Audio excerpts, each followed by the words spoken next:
저희가 얼마 전에 북한이 정말 야심차게 준비했던 구축함 진수식이 좌초됐다. 진수식이 좌초됐다는 소식, 사고 났던 것 기억하실 겁니다. 이걸 참 어떻게 표현할지 모르겠지만 북한답게요. 북한답게 3주 만에 다시 진수식을 열었습니다.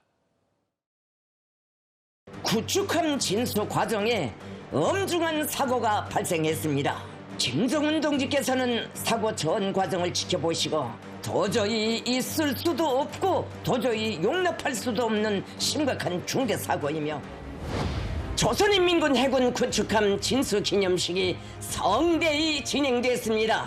국가의 존엄과 권위를 일순간에 추락시킨 황당한 곡절이 있었지만 우리의 혁명 방식, 발전 방식의 위력에 대한 다시금의 증명으로 된다고 언급하셨습니다.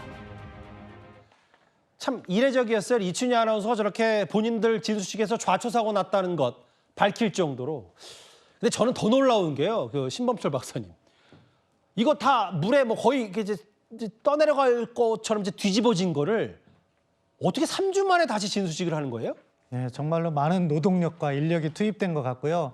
또 뭐 풍선을 통해서 세웠다고 하고 그것을 아직은 작동은 안 하는 것 같아요. 왜냐하면은 사고가 난 것은 사실은 청진에 있는 조선소였는데 낮은 조선소로 이동을 시켰거든요. 예. 이동하는 과정에서 예인선이 활용됐다는 보도가 있는 걸 보면 자체 기동은 안 되는 거예요. 그러니까 다른 배가 끌고 갔다. 그렇죠. 그러니까 아직은 문제가 있는 건데 그럼에도 불구하고 낮은에서 청진에서는 슬라이딩 방식으로 해서 옆으로 미끄러지면서 이렇게 진수하는 건데 지금은 도크 방식, 지금 화면에 나오는데 저 도크에 놓고 물을 채우는 방식으로 이제 바꿨어요. 그렇기 때문에 지금 이것이 기동이 아직 안 될 가능성이 높고 여러 가지 이렇게 보수는 필요한 것 같지만 그럼에도 불구하고 중요한 건 북한식인 거죠. 김정은 위원장이 문제 제기를 했고 한 달 이내로 고쳐라 했는데 3주 만에 다시 진수식을 한 거죠. 여러 가지 문제가 있더라도 적어도 형식적으로는 그것을 해내는 저런 정신이 북한에 있다. 이거는요. 사실 군사적인 차원에서는 우리도 그 위험성은 인식해야 돼요. 전 세계에서 할 수 있는 나라가 사실 북한밖에 없잖아요. 저렇게 그렇죠. 3주 만에. 저렇게 정말로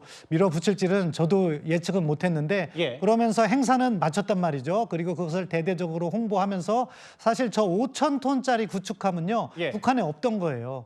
가장 큰 구축함 2대를 이제 진수를 했고 예. 또 보도에 따르면은 지난주에 있었던 당 중앙군사위원회에서 매년 2척씩 저 5,000톤급을 만들다고 했는데 이게요. 우리 기준으로 하면은 사실은 저거 몇 천억짜리거든요. 어허. 북한이 인건비가 아무리 적게 든다고 해도 수천억이 들 수밖에 없는 저 구축함을 매년 2척씩 만든다? 이것은 북한 경제 그리고 북한 군사 역량까지도 다시 검토해 봐야 되는 사안이기 때문에 우리 군 당국이 면밀히 살펴봐야 되는 문제이고 동시에 그럼에도 불구하고 저 장면에서 보면은요. 예. 우리가 화면이 조금 더 자세히 그 갑판 위쪽을 보여주면 알 수가 있는데 예. 아직은 완성된 모습은 아니에요. 그러니까 저게 보면 그렇게 절실하게 만들고 자랑하고 싶어서 강건호를 소개하고 딸까지 대동하면서 갔는데 실제로 저걸 아무리 뭐 두세 척, 1년에 2척씩 만들어도 제대로 운행 안 되고 군사 전략이 안 되면 소용이 없는 거 아니겠어요? 그렇죠. 지금도 저기 무장이 스파이크 미사일이라고 그래서 대함 미사일이 저 강건함 말고 전에 공개했던 최연함은 무장이 되어 있었는데 이거는 안 돼 있고요.